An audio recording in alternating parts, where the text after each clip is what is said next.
यो बहादुर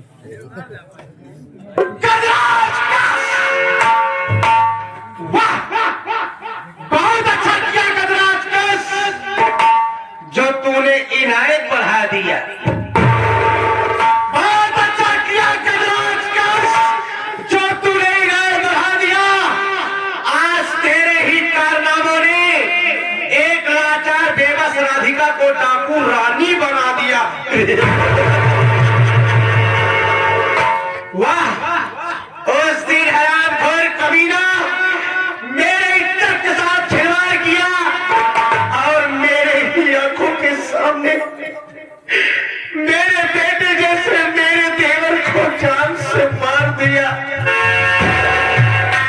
मेरे सामने मेरा बेटा तड़प रहा था मगर मैं कुछ नहीं कर पाई। वो कमीना मुझे ले गया, नदी में फेंक दिया और मैं नदी में बहते बहते जंगल में चली गई। उस जंगल में बाजी, जिस जंगल में डाकू लोग रहते थे। डाकुओं में से एक साथी ने गया सरदार से बोला कि सरदार जी, नदी के अंदर किसी औरत की लाश दिखाई दे रही है। सरदार जी ने बड़े दयालु थे, बड़े नेक इंसान थे। वो आए, भले ही बुजुर्ग थे लेकिन उनकी हिम्मत नदी में हिले और मुझे अपनी कंधों पे लाद करके नदी से बाहर लेकर आए।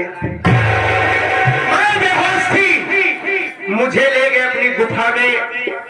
जब मुझे होश आया मैं तो देखते ही डर गई।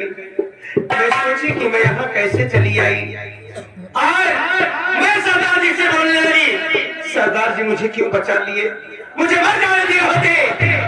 लेकिन कहने लगे कि नहीं बेटी, अभी तेरी जिंदगी बहुत लंबी है। क्यों मरना चाहती है, पहले मुझे बता कि तेरी ये दुर्दशा किसने किया। मैंने अपनी सारी बेटी कहानी को बताई कि सरदार जी, मेरी जिंदगी में आग लगाने वाला, मेरी जिंदगी को बर्बाद करने वाला, मेरे घर गुजारने वाला कोई दूसरा नहीं बल्कि मेरा ही सगा जेठ है। उसने मेरे इज्जत के साथ खिलवाड़ किया, मेरे देवर के पेट में चाकू मार करके उसे जान से मार दिया। मैं नहीं जीना चाहती हूँ। उन्होंने कहा, बेटी क्या तेरे मर जाने से क्या तेरा दुश्मन मर जाएगा? अगर तुम चाहो तो अपने दुश्मन से बदला ले सकती हो। मैं बोला, सरदार जी अगर मैं उसके पास जाऊंगी तो हरामखोर मुझे जान से मार देगा। उन्होंने कहा, ना बेटी ना, अगर तुझे अपने दुश्मन से अपनी इज्जत का बदला लेना है तो ऐसे नहीं, तू अपना रास्ता बदल दे। अगर तू अपने इज्जत का बदला लेना चाहती, अपने देवर के खून का बदला लेना चाहती तो मेरी बात मान, ये ले उठा बंदूक और राधिका से भाग जा।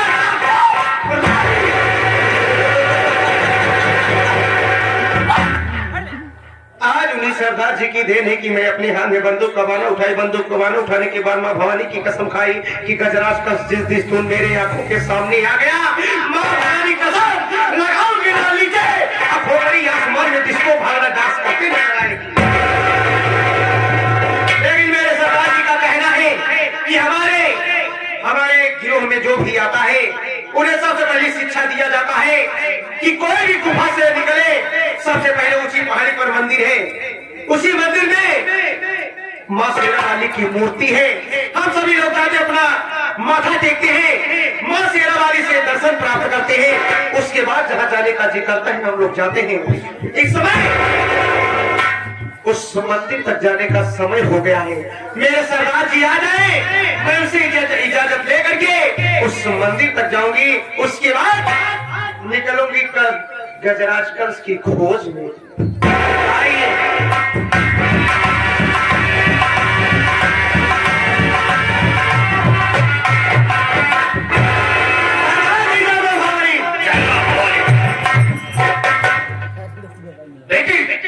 जो बातें मैं तुमसे पूछूंगा वो बातें आपको साफ साफ बताना होगा।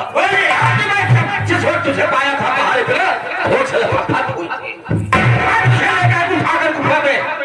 तुम्हारा इलाज किया मैंने। इलाज मैं बड़े क्यों इलाज किया? क्योंकि मैं बुजुर्ग हो चुका हूँ। मेरा बच्चा बुजुर्ग है, मैं चालू करता नहीं। आज तो बेटी में कामयाबी हो चुकी है। तक कुछ होगा बेटे, बताओ ना होगा बेटे। बोलो।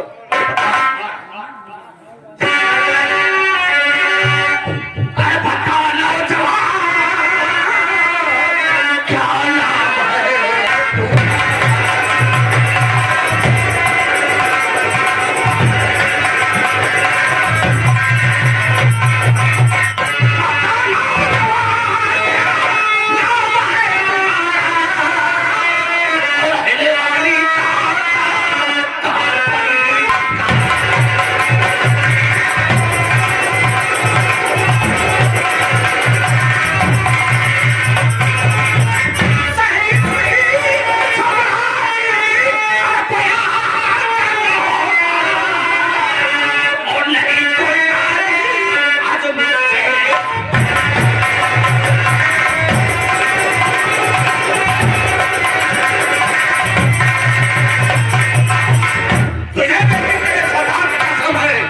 मुझसे कोई हाथ नहीं छुपा रहा।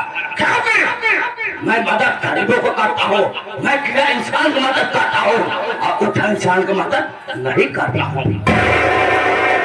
सरदार जी, आप सही बात पूछे हैं कि मैं आपसे अपना नाम नहीं बताए, लेकिन उस दिन याद करिए कि जब गुफा में हमारे सभी साथी लोग बैठे थे, मैंने अपनी सारी बीती कहानी को बताई, लेकिन आपको कहीं जाना था, आप मेरी बात को पूरा नहीं सुने। मेरा नाम राधिका है, मैं रामपुर गांव की रहने वाली हूँ, और मैं बताई थी कि मैं गजराज कस को जब तक इस दुनिया से नहीं मिटा दूंगी, तब तक अपने हाथ से बंदूक का बाना नहीं रखूंगी। देखिए, मंदिर जाने का समय हो गया है, अब आप गुफा में रहिए, मैं जाने दर्शन करूंगी, दर्शन करने के बाद बहुत जल्दी लौट आऊंगी। ठीक है, मैं गुफा में चलेगा। चलिए जाते हैं।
ठीक हो गया।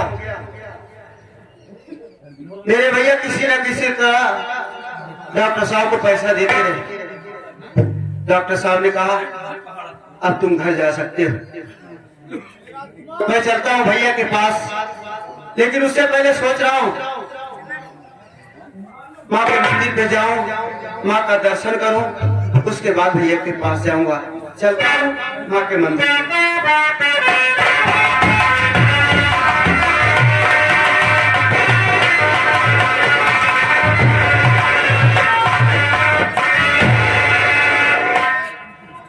अरे साहब, क्या बात? यहाँ सारा बहुत आतंक फैल गया है। डाकू शेरनी, डाकू रानी यहाँ थम का हल्का बचा रखा है और सब गरीबों का जीना आराम कर दिया है। अगर तुम्हें पता नहीं है कानून के हाथ कितने लंबे होते हैं, जिस दिन कानून के हाथ में आ जाएगी बेमौत मारी जाएगी। सरकार की तरफ से 1 लाख रुपए इनाम रखा हुआ है। 1 लाख। मैं डाकू रानी को गोली मारूंगा, इनाम मैं उड़ूंगा। काहे अकेले ही है बाबा? सब कोई मुर्दा गिरफ्तार करेगा, उसी ही इनाम पाएगा। तो भाई ही इनाम 1 लाख रुपए ले लूं। ऐसे नहीं होगा साहब। क्यों बे? मैं जिंदा या मुर्दा पकड़ लूंगा। तो तुम्हारे बस की बातें नहीं है। अभी तुम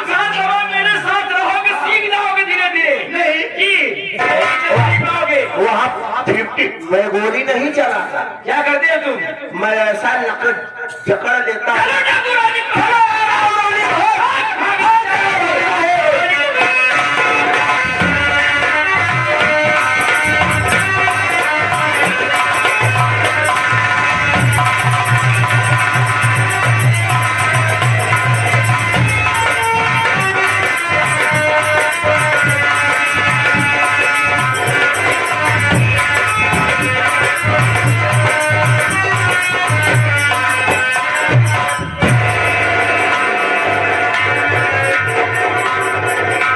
मंदिर पे आ गया हूँ, पहले दर्शन कर लूं, उसके बाद प्रसाद खाऊंगा। ये लीजिए हनुमान।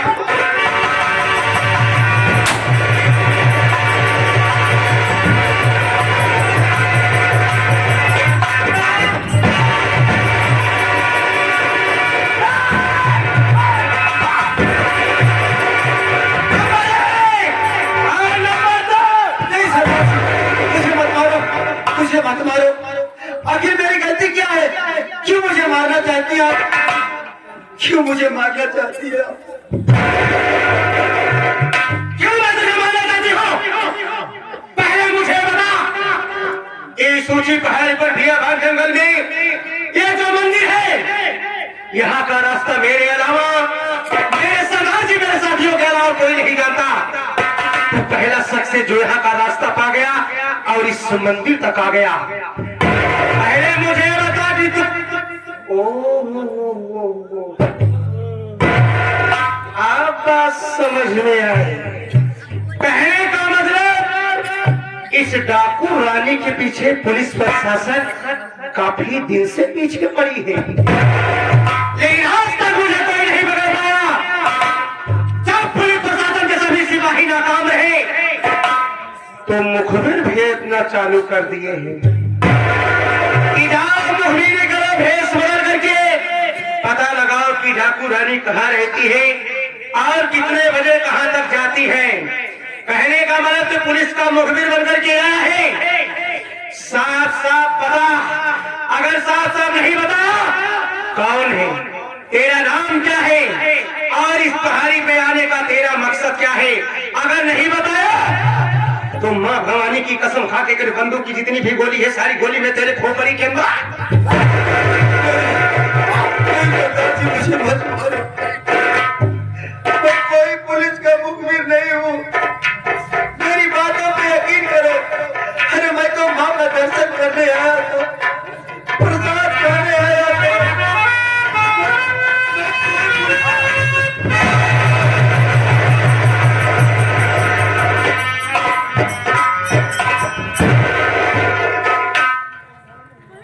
हे भगवान, ये मैं क्या देख रहा हूँ? सरदार जी की सूरत तो बिल्कुल मेरी भाभी माँ की सूरत से मिल रही है। कहीं कहीं मेरी भाभी माँ तो नहीं? मेरी भाभी माँ को तो मेरी नजरों के सामने मार दिया गया था, लेकिन क्या करूं, मेरा दिल नहीं मान रहा है। मैं इनसे जरूर पूछूंगा कि है कौन। सरदार जी, सरदार जी, अगर आप मेरी बातों का बुरा ना माने तो मैं आपसे कुछ कहना चाहता हूँ। अच्छा, तो तुम मुझसे कुछ कहना चाहते हो? एक बात सुनो, मैं कहीं भी जाती हूँ तो ज्यादा देर तक नहीं रुकती हूँ। नहीं, मेरे पास इतना समय रहता है कि किसी के सामने बकवास कर सकूं। और ये बात कुछ कहने का तुम्हारा इरादा है तो कह सकते हो, और जो भी कहना है जल्दी में कहना, ठीक है? बोलो। सरदार जी, मेरी बात सुनो।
आपको देखने के बाद मुझे मेरी भाभी माँ की याद आ गई, क्योंकि आपकी सूरत और मेरी भाभी माँ की सूरत बिल्कुल एक जैसे है सरदार जी।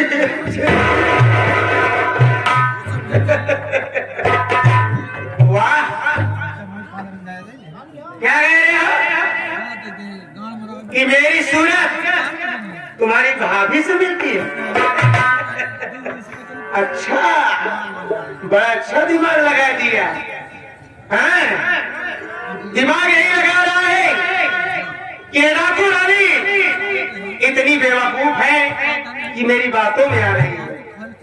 मैं तुम्हारी बातों को ध्यान दूं, तुम्हारी बातों में फंसी रहूं और तब तक चारों तरफ से पुलिस वाले मुझे घेर ले। नहीं, क्या कह रहे हो कि मेरी सूरत तेरी भाभी से मिलती है?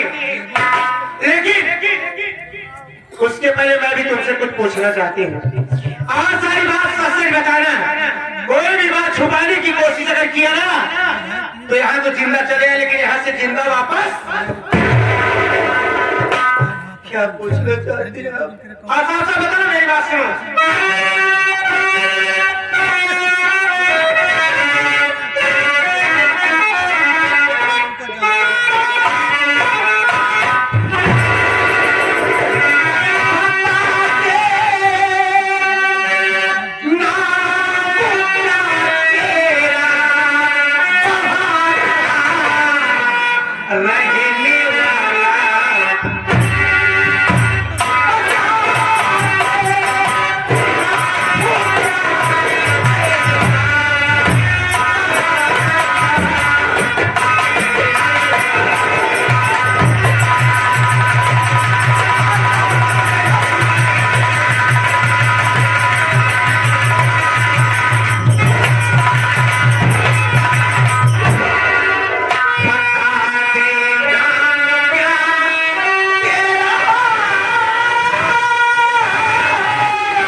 तुम्हें जान से नहीं मारूंगी।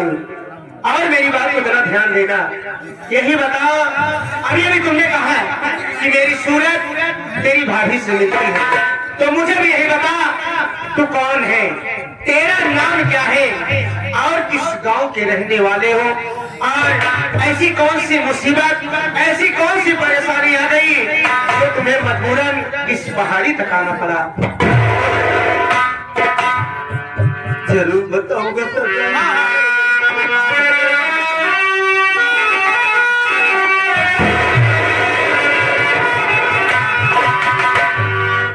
कहते रोहित है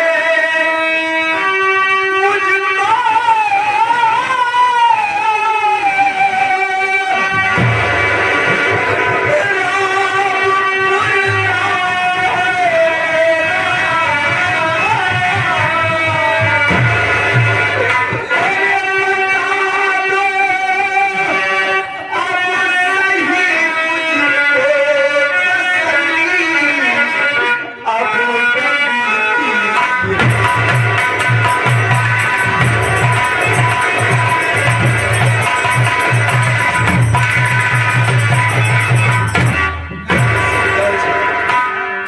मेरा नाम रोहित कुमार है और मैं गांव रामपुर का रहने वाला हूं। मैं आपसे झूठ नहीं बोल रहा हूं सरदार जी, मैं सच बता रहा हूं सरदार जी।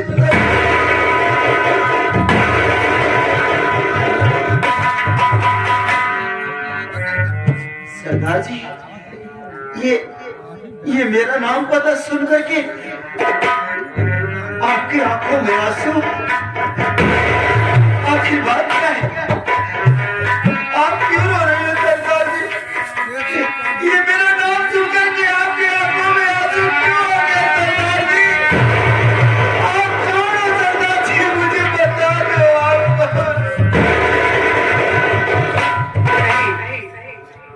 कोई बात नहीं है। भला मैं क्यों रोऊंगी? मुझसे तुम्हारी कहानी से क्या मतलब है? अरे हाँ, क्या कह रहे हो? तुम्हारा नाम रोहित है और तुम रामपुर गांव के रहने वाले हो।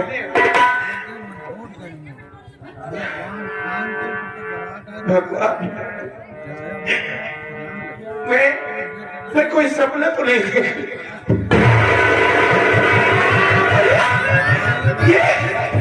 ये कह रहा है कि मेरा नाम रोहित है और गांव भी सही बता रहा है, और जो साथ में रहा हो वही मुझे पहचान सकता है और कोई नहीं पहचान लगा सकता। लेकिन एक बात को मुझे, अरे उससे मेरी आंखों के सामने खुद मैं अपनी आंखों से देखी कि कबीला गजराज ने मेरे देवर के पेट में चाकू मार दिया।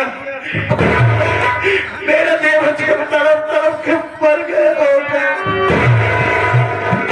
और जब मेरा देवर रोहित मर गया, ये कौन रोहित है? और इसका भी चेहरा मेरे रोहित से मिलता है। लेकिन हो सकता है जब तक भगवान के आदेश नहीं होता है तब तक इस धरती पे किसी को कोई मारने वाला पैदा नहीं है। ये मेरा ही रोहित है और मेरे रोहित के अलावा कोई नहीं हो सकता।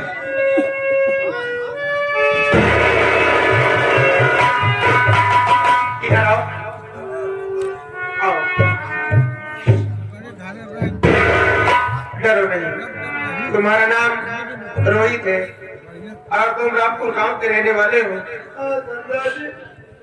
अगर तुम्हारी भाभी तुम्हारे सामने आ जाए तो पहचान लोगे। क्यों नहीं सरदार जी? अरे मैं तो अपनी भाभी माँ के लिए तड़प रहा हूँ। मेरी भाभी माँ मुझे मिल जाए, मैं अपनी भाभी माँ के गले से लग जाऊं। मेरी बात सुनो,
वही तेरी भाभी तेरी आंखों के सामने। अब मत रो मुन्ना, मत रो। भाभी माँ, अब तो मुझे मिल गई होता, मुझे छोड़ के मत जाना भाभी माँ। मैं तेरे बगैर नहीं रह सकता।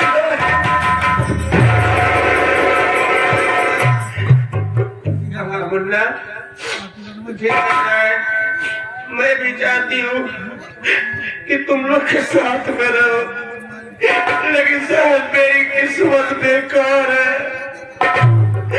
अब तेरी भाभी और भाभी नहीं, अभी एक डाकू रानी बन गई है। अब तेरा मेरा रास्ता अलग हो गया मुन्ना। अरे किस रास्ते में तेरी भाभी चल रही है, इस जिंदगी का कोई भरोसा नहीं है। पुलिस प्रशासन वालों का आदेश है डाकू रानी हाथ नहीं लग रही है। सभी सिपाहियों का आदेश दिया जाता है कि डाकू रानी जहां भी मिले उसे तत्कालीन काउंटर कर दिया जाए। मुन्ना देख, तू मुझे देख लिया, मैं तुझे देख ली, बस यही इतना बहुत है। और मैं कहीं भी जाती हूँ तो मैं डर के मारे कहीं नहीं रुकती हूँ। अगर मैं कहीं पुलिस वालों के हाथ लग गई तो मैं जिस मकसद के लिए डाकू बनी, मेरा मकसद अधूरा रह जाएगा। अब मैं जा रही हूँ, तेरे पास बहुत देर तक रुक गई, तू अपना ख्याल रखना, मैं जा रही हूँ।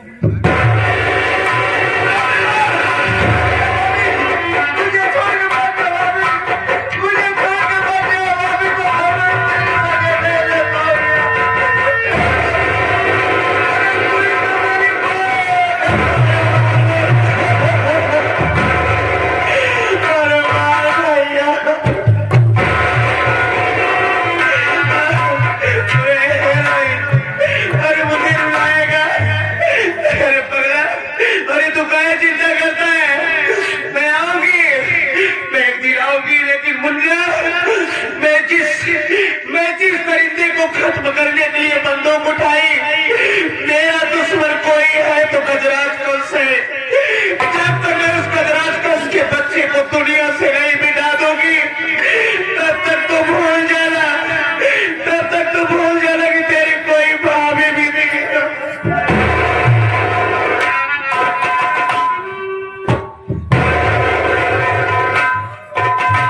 हीरोइन,